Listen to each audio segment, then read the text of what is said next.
김 차장 업무? 솔직히 말해서 그건 인턴이 해도 충분합니다. 이 말은 내 새로운 팀장이자 고장난 스테이플러만큼이나 감정의 깊이라고는 찾아볼 수 없는 남자 박민우 팀장이 우리 팀원들 모두가 보는 앞에서 내뱉은 말이다. 나의 팀 15년 동안 새벽 5시에 출근하고 휴가도 반납하며 시스템을 기워왔고 YEK 수준의 전산 대란을 막아낸 나의 팀원들 앞에서 말이다.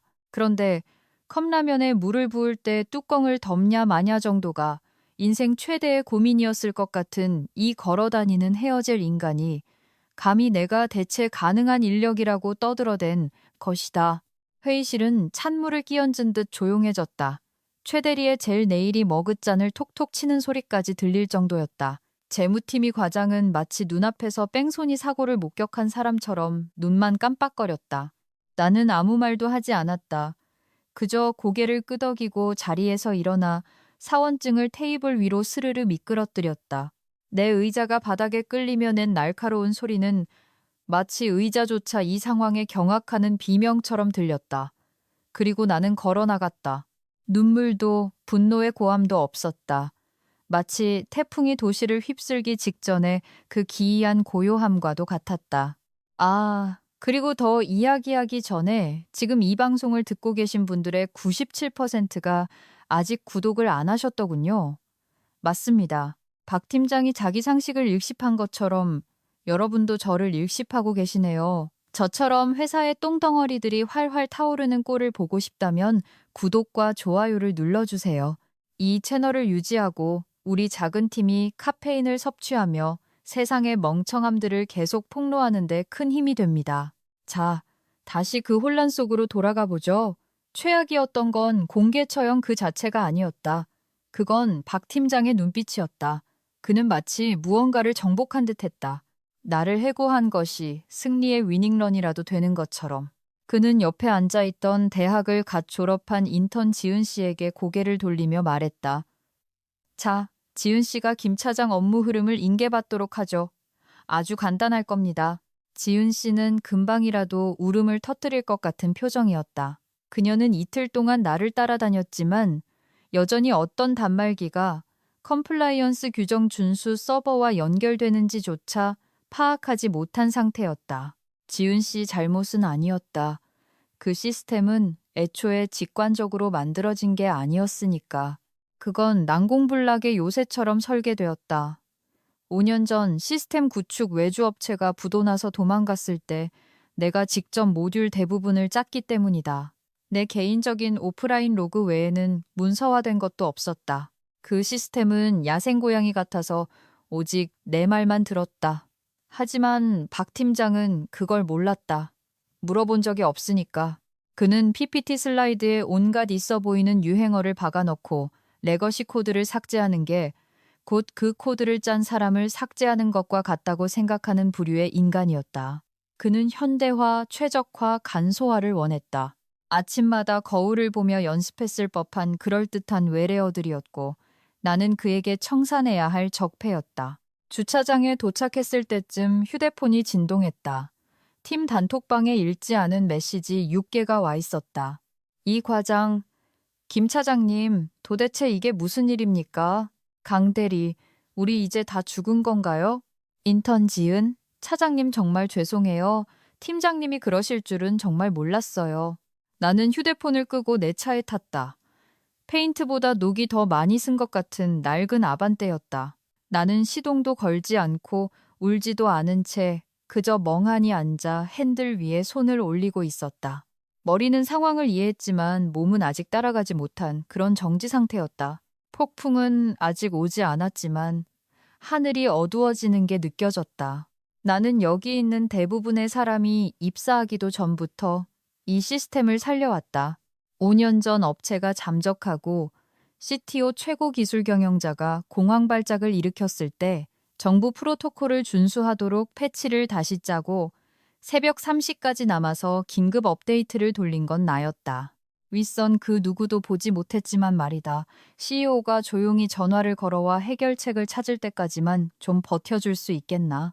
라고 부탁했을 때 댐에 강력 접착 테이프를 붙이듯 묵묵히 버텨온 것도 나였다. 그런데 박 팀장은 방금 그 접착 테이프를 뜯어버렸다. 이제 필요 없다고 공표하면서 말이다. 나는 집으로 차를 몰았다. 창문을 내렸다. 바람이 머리카락을 헝클어뜨려 마치 풍동 실험실에 들어갔다 나온 사람처럼 만들도록 내버려 두었다. 백미러로 멀어지는 서울 도심의 스카이라인이 마치 닫히는 책의 챕터처럼 보였다. 다음엔 무슨 일이 벌어질지 정확히는 몰랐지만 한 가지는 확실했다. 그들은 곧 진실을 깨닫게 될 것이다. 박 팀장이 비밀번호를 포스트잇에 적어두는 인턴에게 내 업무를 넘기는 동안 아주 현실적인 카운트다운이 이미 시작되었기 때문이다. 그리고 그 타이머가 0이 되는 순간 인턴 지은 씨가 들고 있는 엑셀 시트 따위로는 3,000억 원 규모의 정부 조달 계약이 허공으로 날아가는 걸 막을 수 없을 테니까. 집으로 가는 길은 컵홀더가 달린 림보 같았다. 라디오도 켜지 않았고 도로의 백색 소음과 에어컨 송풍구에서 가끔 들리는 휘파람 소리만이 들렸다. 마치 차도 숨을 죽이고 있는 것 같았다. 내 손은 10시 10분 방향을 꽉 쥐고 있었다. 힘을 풀면 핸들을 뽑아버릴까봐 겁이 날 정도였다. 15년. 빌어먹을 15년이었다. 나는 대통령이 바뀌고 정권이 몇 번이나 교체되는 동안 이 프랑켄슈타인 같은 컴플라이언스 시스템을 기워왔다. 아무도 원하지 않았고 아무도 이해하지 못했다. 하지만 그 시스템은 회사의 불을 밝혔고 계약을 깨끗하게 유지했으며 감사원의 지적을 피하게 해주었다. 내가 처음 시스템을 맡았을 때 그건 썩은 컵라면 냄새와 절망이 배어있는 서버실 구석에 처박힌 반쯤 깨지고 문서화도 안 된 스파게티 코드 덩어리였다. 그들은 내게 배울 필요 없다고 했다. 곧 교체할 거라고. 그게 2010년이었다. 그 시스템은 부서장이 5번 바뀌고 CTO가 2번 바뀌고 사무실 어항 속 금붕어가 한 마리 죽어나갈 때까지 살아남았다. 그런데 이제 IT 벤처뽕에 취한 박 팀장이 내 업무가 단순 반복적으로 보인다는 이유로 내 팀원들 앞에서 나를 해고했다. 마치 원자로를 유지보수하는 게 버튼만 누르는 단순 작업처럼 보인다고 해서 아무나 버튼을 누르게 하려는 꼴이었다. 해가 아파트 단지 뒤로 넘어갈 때쯤 주차장에 도착했다. 경비 아저씨가 세상이 뒤집힌 줄도 모르고 화단을 정리하고 계셨다. 나는 힘없이 손을 흔들었다. 아저씨도 영문도 모른 채 마주 손을 흔들었다. 집에 들어와 신발을 벗어 던지고 노트북을 열었다. 회사 노트북이 아니었다. 그 고물은 회사에 두고 왔다. 이건 내 개인 장비였다.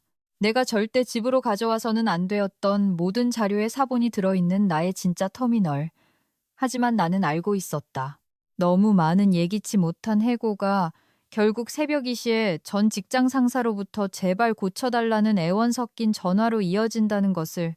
나는 작업을 시작했다. 내 개인 로그를 모두 백업하고 갱신했던 규정 준수 인증서들을 내보내기 하고 보안 금고 접속 기록을 인쇄하고 마지막 관리자 토큰 취소 요청 화면을 캡처했다. 클릭, 드래그, 암호화, 반복. 이건 복수가 아니었다. 아직은 그저 의식이었다. 마치 제대 군인이 총을 닦는 것처럼 다시는 쏘지 않을지라도 때가 되면 빛나도록 말이다. 사람들이 그 시스템에 대해 절대 이해하지 못하는 게 있었다. 그건 어디가 고장날지 내가 알았기 때문에 작동했던 것이다. 나는 단순히 유지보수를 한 게 아니었다. 그 시스템의 기분을 달래가며 돌보았다. 어떤 에러 메시지가 진짜이고 어떤 것이 10년 전 사라진 모듈의 유령인지 나는 알았다. 시스템은 코드로, 타이밍으로, 깨진 로그로, 미묘한 오작동으로 나에게 말을 걸었다. 못생기고 배은망덕했지만 그건 내 것이었다. 밤 9시 17분 전화기 화면이 켜졌다. 아는 번호는 아니었지만 지역번호 2 본사였다. 나는 벨이 끊길 때까지 내버려 두었다. 잠시 후 음성 메시지가 도착했다. 위스키 한 잔을 따르며 스피커폰으로 재생 버튼을 눌렀다. 안녕하세요, 김 차장님. 법무팀 윤 팀장입니다. 한 대표님 지시로 연락드립니다. 오늘 갑작스러운 퇴사 처리가 있었다고 들었습니다. 사전에 보고되지 않은 거니라 대표님께서 시간 되실 때 직접 연락을 좀 달라고 하십니다. 목소리는 정중했다. 하지만 그 이면에는 우리가 방금 엄청나게 비싼 실수를 저지른 것 같다는 뉘앙스가 깔려 있었다. 나는 휴대폰을 내려놓았다. 갑작스럽다고? 나는 술을 한 모금 마시며 목구멍을 타고 넘어가는 뜨거운 기운을 느꼈다. 나는 내 관리자 토큰이 만료되면 그 시스템이 어떻게 반응할지 정확히 알고 있었다. 내 마지막 로그인으로부터 36시간 후 시스템은 관리자 부재 언커스터디 상태로 전환된다. 2018년 감사 대란 이후 내가 직접 짠 프로토콜이었다. 키 동기화 요청을 거부하고 규정 준수 로그에 빨간 깃발을 띄우고 감사 추적을 중단할 것이다. 그렇게 되면 법적으로 시스템이 감독받지 않는 상태가 되므로 정부와의 모든 거래는 아무리 무해한 것이라도 혐의 있음으로 간주되어 중단된다. 그들은 단순히 관리자를 해고한 게 아니었다. 전자서명 그 자체를 해고한 셈이었다. 나는 의자에 등을 기대고 천장을 바라보며 위스키 잔을 흔들었다. 백업 드라이브가 조용히 윙윙거리며 작별 인사를 건넸다. 바퀴는 굴러가기 시작했고 이제 아무도 멈출 수 없었다. 월요일 아침 박 팀장은 아무도 제안하지 않은 승진이라도 따낸 것처럼 으스대며 출근했다. 말끔한 이발, 과한 향수 냄새, 그리고 나를 해고한 것이 마치 회사의 비효율을 씻어낸 정화의식이라도 된 양거만한 발걸음이었다. 자, 다들 주목. 그가 탕비실에서 유치원 선생님처럼 손뼉을 치며 말했다. 지은 씨랑 주원 씨가 김 차장에. 문서 업무를 나눠서 맡게 될 거야. 어렵지 않을 거야. 그냥 단순 관리 업무니까. 강 대리는 인스턴트 오트밀을 먹다 사례가 들린 표정이었다. 파워쉘을 아직도 그 까만 화면이라고 부르는 주니어 개발자 주원 씨는 얼굴이 하얗게 질렸다. 그는 브라우저를 열고 검색창에 레거시 컴플라이언스 김서연 문서 사이트를 쳤다. 아무것도 나오지 않았다. 내가 공개 사이트를 만든 적이 없으니까, 그 시스템은 공개되어서는 안 되는 것이었으니까. 착해 빠진 지은 씨는 이미 낯선 GUI 화면에 콜을 받고 땀을 흘리고 있었다. 저기, 여기에 에러가 뜨는데요. 보안 금고 40일 토큰 만료. 관리자 미지정이라고 나오고 멈췄어요. 박 팀장은 눈 하나 깜빡하지 않았다. 그건 그냥 레거시 노이즈 레가시 노이즈야. 알아서 해결될 거야. 계속 진행해. 레거시 노이즈. 그건 내가 반쯤 찢어진 외주업체 노트와 터미널 창 하나만으로 죽은 시체나 다름없던 시스템을 되살려낸 결과물을 그가 부르는 방식이었다. 밤새 켜둔 팩스기계 소음 취급을 하다니. 하지만 그 소음에는 이빨이 있었다. 보안 금고 40일은 멈춘 게 아니었다. 문을 닫아건 것이었다. 정기감사 동기화 중에 관리자 토큰 서명이 일치하지 않을 때만 뜨는 에러였다. 그리고 그건 나 같은 사람, 즉 그 안전장치를 직접 짠 사람이 수동으로 자격을 취소했을 때만 발생한다. 월요일 오전 8시 43분. 나는 집에서 보안 오프라인 백업 콘솔에 마지막으로 접속했다. 그리고 관리자 토큰 취소, 김서연이라고 적힌 빨간 버튼을 클릭했다. 경고창이 떴다. 경고, 관리자 토큰 제거 시 대체자가 지정되지 않으면 36시간 내에 규정 준수 감사 락다운이 시작됩니다. 나는 예를 눌렀다. 화면이 번쩍이더니 어두워졌다. 그것이 바로 침묵의 킬 스위치였다. 겉으로는 시스템이 멀쩡해 보일 것이다. 입력도 받고 이것저것 눌러볼 수도 있을 것이다. 하지만 깊은 내부에서는 규정 준수 검증 스레드가 루프에 진입했다. 카운트다운. 째깍, 째깍. 주니어 주원 씨는 그 와중에 관리자 미지정 이 무슨 뜻인지 네이버에 검색하고 있었다. 점심때쯤이면 블라인드 앱의 형들, 컴플라이언스 SW에서 이상한 에러 뜨는데 팀장이 무시하래. 튀어야 돼? 같은 글을 올릴 게 뻔했다. 아이고, 불쌍한 것. 박 팀장은 오후 2시에 인수인계 진행 상황을 체크하겠다며 회의를 소집했다. 그는 스프레드시트를 전이라고 생각하는 남자처럼 씩 웃으며 상석에 앉아 물었다. 순항 중이지? 지은 씨가 노트를 들어 보였다. 백지 위에 포스트잇 하나가 붙어 있었다. 3단계 인증.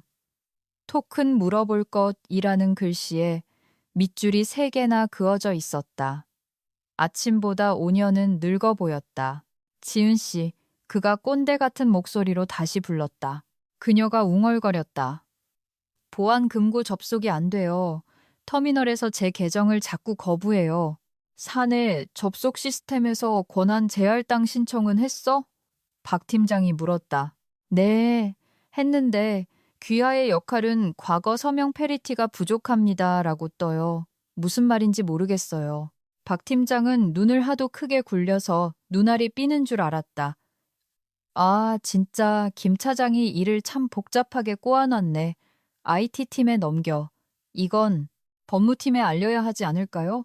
강 대리가 조심스럽게 물었다. 그가 코웃음을 쳤다. 법무팀은 에러 메시지 같은 거 몰라도 돼. 그는 틀렸다. 아주 크게 틀렸다. 왜냐하면 보안금고 40일은 직함을 따지지 않으니까. 네가 전무든 상무든 시너지 전략기획본부장이든 상관없었다. 그 시스템이 신경 쓰는 건 딱 하나. 연방규정 준수로그에 연결된 전자서명이 정부에 등록된 것과 일치하느냐였다. 그리고 그 서명은 내 것이었다. 서명이 없으면 검증도 없다. 검증이 없으면 준수 확인도 없다. 준수 확인이 없으면 계약도 없다. 박 팀장이 남은 생일 케이크 돌리듯 남 탓을 시전하고 있을 때 나는 집 뒷베란다에 앉아 차를 마시며 해가 지는 것을 보고 있었다. 집안에서는 내 개인 콘솔이 딱 한 번 울렸다. 관리자 상태, 취소됨, 락다운까지 카운트다운, 33시간 12분 7초, 계속 버튼이나 누르라고 해라. 껍데기는 멀쩡해 보이지만 속은 이미 텅 비었고 곧 무너져 내릴 테니까. 첫 번째 파동은 화요일 오전 7시 42분에 닥쳤다. 평소 서버 모양의 스트레스볼을 주무르며 약어로만 말하던 CTO 최상무가 컴플라이언스 브리지 서버로부터 자동 경고를 받았다. 동기화 이상 감지. 23시간 동안 중앙 등록소와 감사 로그 검증 실패. 일반인에게는 그저 기술 용어처럼 들리겠지만 우리 업계에서 이 메시지는 엔진 덮개에 불이 붙었는데 체크 엔진 등이 깜빡이는 것과 같다. 무시해서도 안 되고 나중에 다시 보겠다고 미뤄서도 안 된다. 당장 모든 걸 멈추고 다음 이메일이 감사원에서 온 게 아니기를 기도해야 하는 것이다. 최 상무는 화면을 멍하니 보다가 스크롤을 내리고 다시 눈을 깜빡였다. 그의 손가락이 키보드 위에서 맴돌았다. 이 경고를 전달해야 할지 아니면 지우고 해외로 도피해야 할지 고민하는 듯했다. 그는 에러 트리를 클릭해서 원인을 찾았다. 보안금고 40일, 내 시스템이었다. 로그는 내 토큰이 취소된 순간부터 동기화를 멈췄다. 그는 추적 리포트를 열었다. 시스템은 여전히 존재했다. 다만 금요일 이후 할당된 모든 백업 데몬과 프록시 노드의 동기화 명령을 거부하고 있었다. 한 줄이 계속 반복되었다. 관리자 통지됨, 서명 거부, 그리고 패닉이라는 파르페 위에 얹어진 체리처럼 그는 모든 활성 파일에 여전히 내 이름이 올라와 있는 것을 발견했다. 마지막으로 검증된 규정 준수 업로드에 찍힌 나의 디지털 서명, 대체 관리자 없음, 인계 승인 없음, 아무것도 없었다. 한편 법무팀의 윤 팀장 맞다. 한 대표 대신 내게 전화했던 그 윤 팀장이다. 은 모닝 에스프레소를 마시며 자동 발송된 규정 준수 요약본을 훑어보다가 미간을 찌푸렸다. 그녀는 서식 722 분기별 관리자 체인 확인서 김서연 제출에서 멈췄다. 다음 제출일, 오늘, 백업 관리자 없음, 위험 플래그 높음. 그녀의 숟가락이 찻잔에 달그락 부딪혔다. 그녀는 수화기를 들고 박 팀장에게 전화를 걸었다. 박 팀장님, 분기별 보고서 보고 있는데요. 그녀가 차분하게 말했다.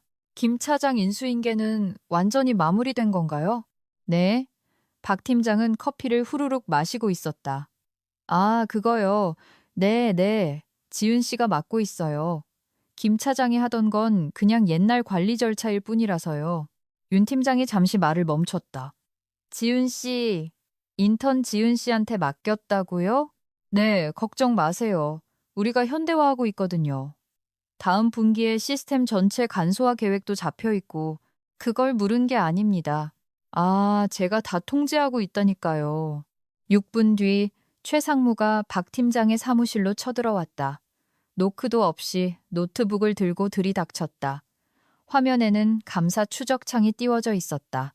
김 차장 인계사항, 등기소에 등록했다고 말해. 제발.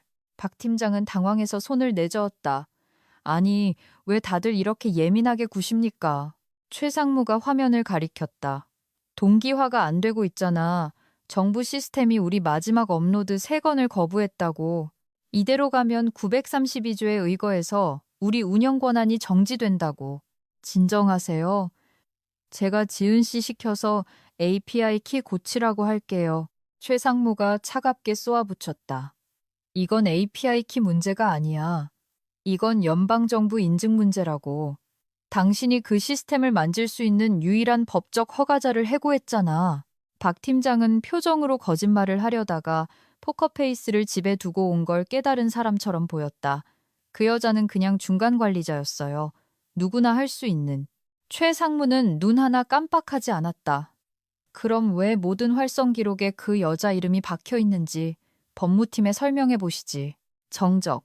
바로 그 순간 도시 반대편 내 집 식탁에서 나는 트레이닝복 차림으로 시리얼을 씹으며 노트북의 로딩바를 지켜보고 있었다. 거의 시적이었다. 나는 임시 저장된 이메일을 열었다. 수신자는 이미 채워져 있었다. 정부 조달청의 내 담당자 박진혁 사무관. 우리는 수년간 함께 일했다. 예전에 내가 그쪽 사무실보다 먼저 보고 오류를 잡아줬을 때 감사의 표시로 서류 가방을 든 다람쥐 인형을 보내준 적도 있었다. 그만큼 가까운 사이였다. 나는 딱 한 문장만 쳤다. 관리자 프로토콜에 의거하여 귀하의 기록을 위해 첨부된 인계 무효 확인서를 보냅니다. 첨부 파일은 PDF 하나였다. 고용 종료로 인해 관리자 역할이 공석이 되었으며 지정된 대체자가 없음을 알리는 공식 확인서, 타임스탬프가 찍힌 디지털 서명된 되돌릴 수 없는 문서, 전송 버튼을 눌렀다. 드라마도 협박도 변호사도 없었다. 그저 방아쇠 하나, 총알 한 발. 본사에서는 법무팀과 리스크 관리팀이 제일 잘하는 짓을 시작했다. 문을 걸어 잠그고 패닉에 빠진 채 겉으로는 아무 문제 없는 척하기. 경고 깃발들이 쌓여갔다. 동기화 실패의 연속. 타임스탬프 거부. 죽어버린 관리자 필드. 안전장치 오버라이드 불가.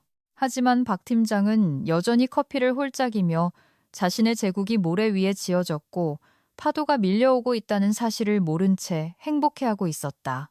해질 무렵 박 사무관 사무실로부터 수신 확인 알림이 떴다. 일금 오후 4시 36분. 답장은 없었다. 필요 없었다. 시스템은 카운트다운을 시작했고 곧 멈출 테니까. 수요일 아침이 되자 회사 건물은 윙윙거리는 게 아니라 삐걱거렸다. 마치 건물 전체가 틱 장애라도 생긴 것 같았다. 사람들은 더 빨리 걸었고 목소리는 낮아졌다. 전화벨은 더 오래 울리다 끊겼다. 벽을 통해 서버들이 식은땀을 흘리는 소리가 들리는 듯했다. 시스템이 다운된 건 아니었다. 아직은. 하지만 눈치 없는 사람도 뭔가 잘못됐다는 걸 알 수 있을 만큼 크게 경고를 속삭이기 시작했다. 먼저 송장 처리가 실패했다. 구매팀이 보안 운송 서비스에 대한 표준 대량 갱신을 처리하려 했다. 분기별 인증이 필요한 건이었다. 별거 아닌 일이었다. 하지만 시스템은 미승인 관리자 서명, 널 없음이라며 붉은 깃발을 띄웠다. 3번 튕기더니 내부 장부는 심사 대기 상태로 잠겨버렸다. 18억 원이 디지털 연옥에 묶여버린 것이다. 그 다음은 이메일들이었다. 에너지부 협력업체 감독팀. 현재 파일에 등록된 컴플라이언스 책임자를 확인 부탁드립니다.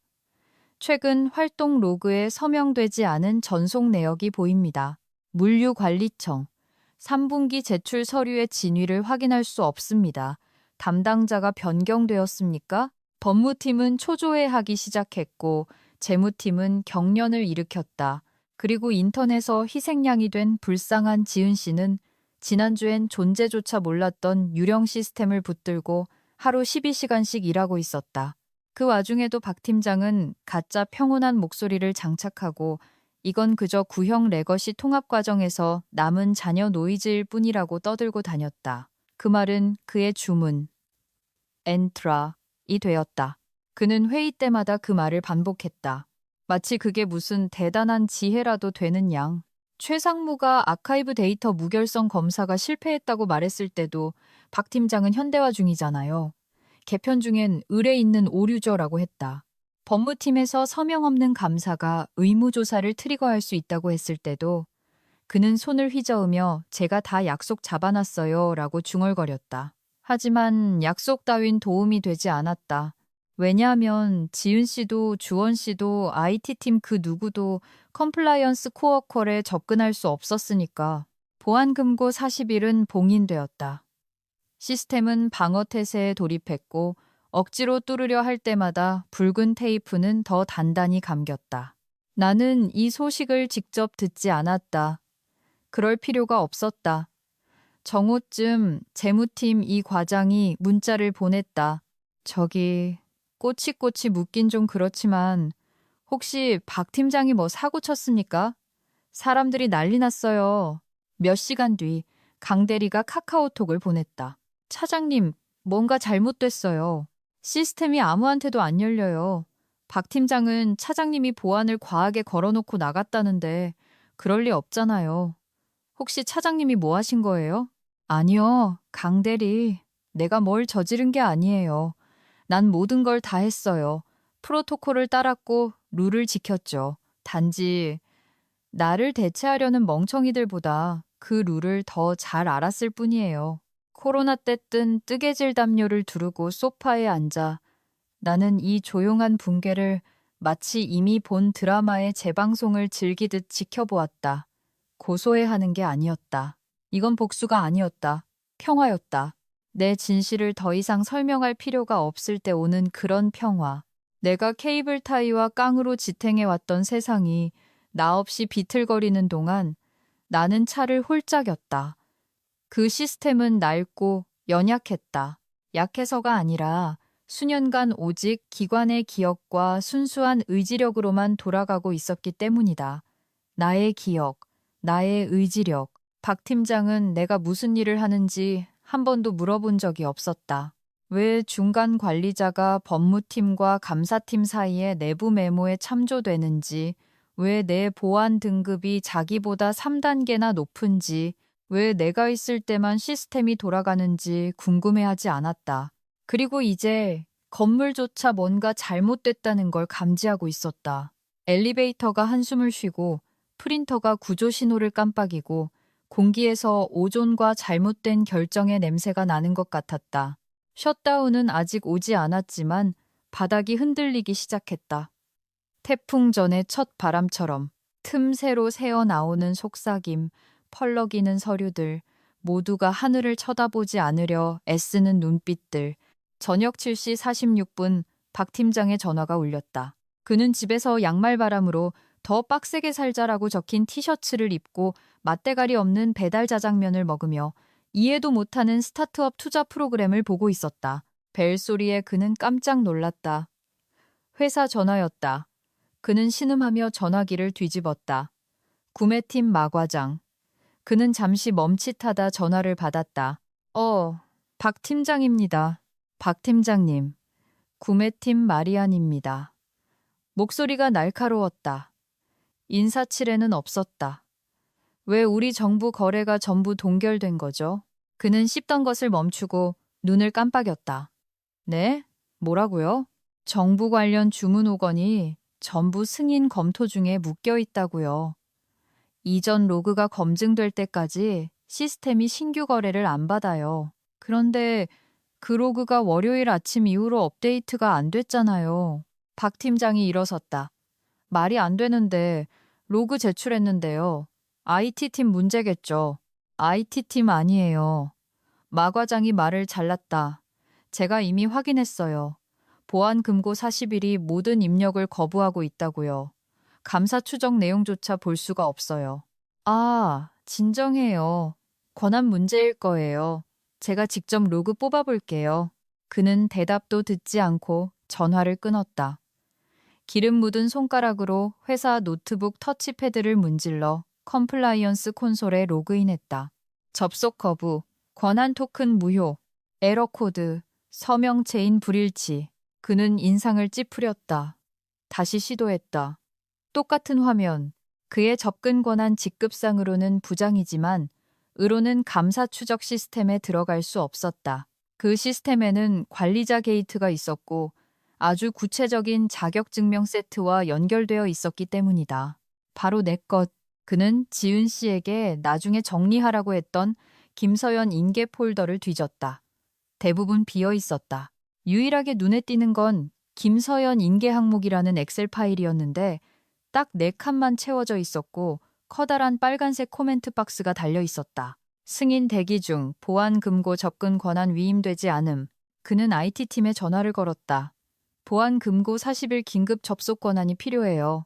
월요일부터 연락을 시도해온 야간 당직 엔지니어가 전화를 받았다. 금고가 어떤 백업 토큰도 인식을 안 하는데요. 시스템 오버라이드. 강제 해제해봐요. 엔지니어가 머뭇거렸다. 김 차장님이 2년 전 법무팀 승인받고 그거 비활성화하셨잖아요. 박 팀장의 얼굴이 붉어졌다. 오버라이드를 비활성화했다니 무슨 소리야. 그러니까 대체 로직을 다시 짜셨다고요. 지금 관리자 슬롯은 딱 하나뿐이에요. 2022년 감사 때 컴플라이언스 강화 업데이트의 일환이었어요. 기억 안 나세요? 프레젠테이션도 하셨고 참조도 되셨는데 박 팀장은 대답하지 않았다. 이미 식은땀이 흐르고 있었다. 엔지니어가 덧붙였다. 김 차장님이 수동으로 토큰을 제할당하지 않으면 내일 아침 9시에 시스템이 완전 봉쇄 모드로 들어갑니다. 박 팀장은 전화를 끊었다. 금요일 이후 처음으로 그는 진짜 공포를 느꼈다. 짜증이나 귀찮음이 아니라 뼈에 사무치는 맙소사. 진짜 큰일 났다는 공포였다. 그는 아웃룩을 열었다. 뭔가 고장났냐고 묻는 수십 개의 사내 메일을 지나쳐 새 메일을 클릭했다. 수신, 김서연. 개인 메일. 제목, 긴급. 김 차장님, 확인 부탁드립니다. 김 차장님, 공식적으로 퇴사하신 게 맞습니까? 컴플라이언스 시스템에 좀 문제가 생긴 것 같습니다. 몇 가지 항목만 해결해 주시면 정말 감사하겠습니다. 그는 마우스를 맴돌다 전송을 눌렀다. 몇 킬로미터 떨어진 곳에서 나는 남은 라자냐 한 조각과 레드와인 한 잔을 놓고 촛불을 켠 채 앉아 있었다. 멈춤이 아니라 보상처럼 느껴지는 조용한 저녁이었다. 노트북이 띵 하고 울렸다. 제목을 보고 열어보지도 않았다. 그때 한 대표 CEO에게서 두 번째 알림이 왔다. 제목, 긴급, 퇴사했나? 딱 5글자. 인사도 맺은 말도 없었다. 나는 와인잔을 입술로 가져가다 말고 화면을 응시했다. 그도 알았거나 알기 시작한 것이다. 하지만 답장은 하지 않았다. 그럴 필요가 없었으니까. 창문은 닫혔다. 인계는 이루어지지 않았다. 시스템은 최전선을 사수하고 있었다. 내일 아침 9시 정각 그 선은 끊어질 것이다. 목요일 오전 8시 59분 제2회의실의 아침 회의는 이미 살벌했다. 사람들은 법정에 들어서는 것처럼 입장했다. 인턴 지은 씨는 미지근한 커피를 마치 부적이라도 되는 양 두 손으로 꼭 쥐고 있었다. 강 대리는 말 한마디 없이 턱을 꽉 깨물고 앞만 보고 있었다. 재무팀이 과장조차 썰렁한 농담을 던질 기력을 잃었다. 박 팀장은 권위를 보여준답시고 입은 네이비색 정장 차림으로 상석에 앉아 있었다. 그는 서류를 뒤적이고 헛기침을 2번 하더니 바쁜 척이라도 하면 벽이 무너지는 걸 막을 수 있을 거라는 듯 노트북을 열었다. 그가 이번 주 내로 운영을 안정화하고 라는 멘트를 날리던 중이었다. 쾅! 유리문이 열렸다. 민게 아니라 누군가 온 힘을 다해 때려 열어젖힌 듯한 소리에 방 전체가 움찔했다. 한 대표가 들이닥쳤다. 얼굴은 붉게 상기되어 있었고 엘리베이터 대신 계단으로 뛰어 올라온 것처럼 거칠게 숨을 몰아쉬고 있었다. 노트북도 커피도 휴대폰도 없었다. 그의 손에는 두꺼운 파란색 파일 하나만이 꽉 쥐어 있었다. 손마디가 하얗게 질릴 정도로 그는 테이블 한가운데에 멈춰 서서 특정 누군가를 보지 않고 고함쳤다. 그 사람 어딨어? 아무도 움직이지 않았다. 배경음악 없는 공포 영화의 점프 스케어 같았다. 박 팀장이 엉거주춤 일어났다. 대표님, 김 차장을 말씀하시는 거라면. 한 대표가 으르렁거렸다. 그래, 김 차장 말이다. 지금 어디 있냐고. 박 팀장은 지은 씨를 한번 쳐다보고 다시 한 대표를 보았다. 그 사람은 구조조정 계획의 일환으로 업무는 이미 재분배해서 한 대표가 파일을 테이블 위에 내리쳤다. 사람들이 펄쩍 뛰었다. 파일이 터지면서 맨 위장이 미끄러져 나왔다. 굵은 빨간색 헤드라인이 선명했다. 연방정부 계약 정지 통보서, 시스템 무결성, 미검증. 강 대리가 숨을 들이켰다. 지은 씨는 커피를 떨어뜨렸다. 한 대표가 천천히 박 팀장을 향해 돌아섰다. 목소리는 낮아졌지만 면도날처럼 날카로웠다. 구조조정?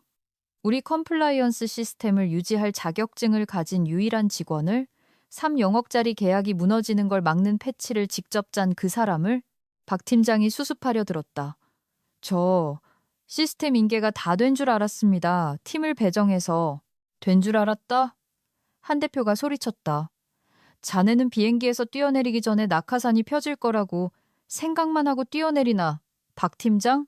회의실은 죽은 듯 고요했다. 이 과장이 작게 속삭였다.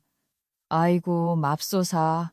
한 대표는 다시 테이블을 향해 서류 2번째 장을 가리켰다. 즉시 발효됨.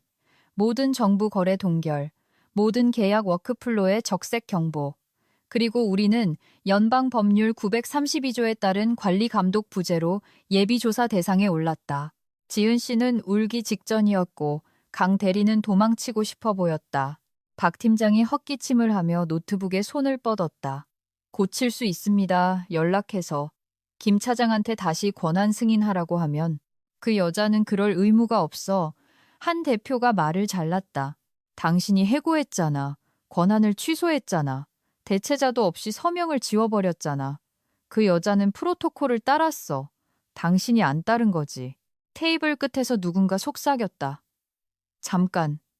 그분이 기록상 실제 관리자였던 거야? 한 대표가 쿵 돌아보며 짖듯이 말했다. 당연하지. 왜 김 차장이 나보다 보안금고 40일 보안 등급이 높았겠나? 업체 망했을 때 그 시스템 붙들고 있으라고 내가 직접 뽑은 사람이니까. 그 사람이 바로 키스톤이었다고.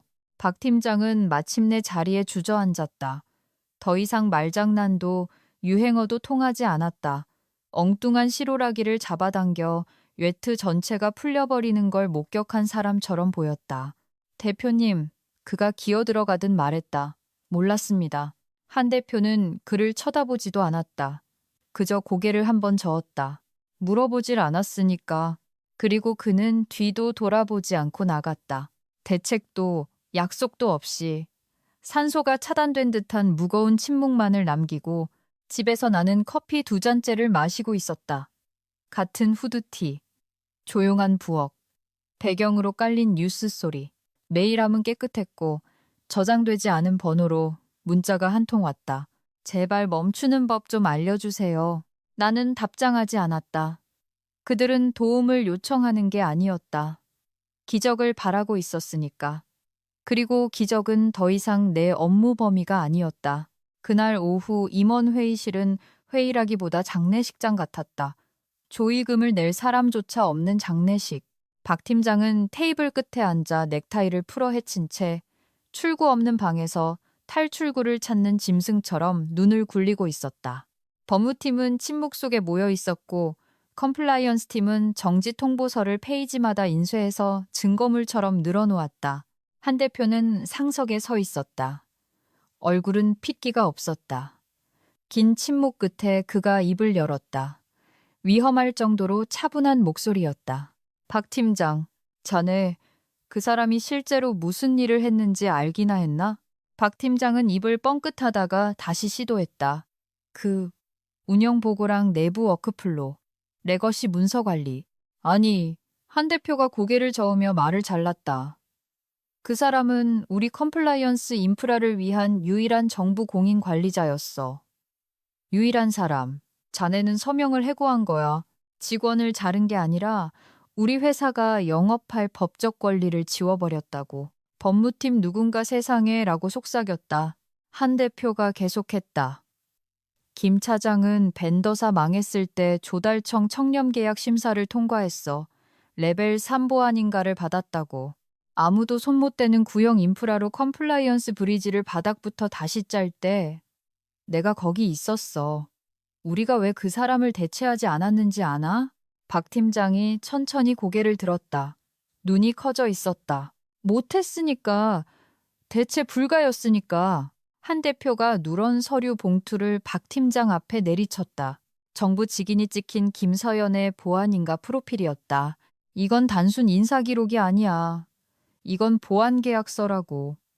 근데 자네는 다 쓴 토너 카트리지 버리듯이 퇴사 서류에 사인을 갈겼지. 박 팀장은 서류가 물기라도 할 것처럼 쳐다보았다. 창백해져서 작아 보였다.